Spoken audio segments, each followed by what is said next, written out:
শেহজাদের ৬ মাস হওয়ার পর ওকে আমি ডিম কিভাবে খাওয়াবো সেটা আসলে আমি বুঝে উঠতে পারছিলাম না।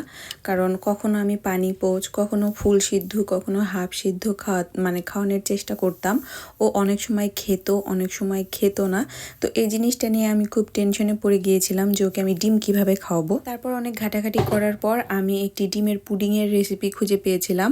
তো এটা ৬ মাস বয়সী বাচ্চাদের জন্যই বেশি উপকারী। শেহজাদের এখন 10 মাস চলতেছে, স্টিল আমি ওকে এই পুডিংটা দেই।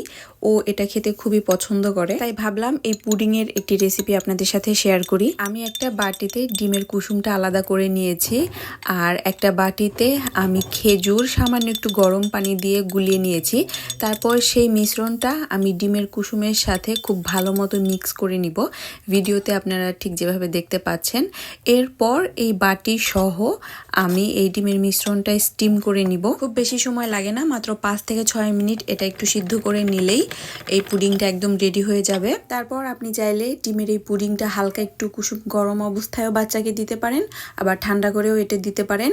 এটা কিন্তু খুবই সফট হয়েছে এবং বাচ্চারা খুব ইজিলি এটা খেতে পারে, এবং হালকা একটু মিষ্টি হওয়াতে বাচ্চারা এটা খুবই পছন্দ করে। সো আশা করছি আপনাদের এই ভিডিওটা অনেকেরই অনেক কাজে আসবে।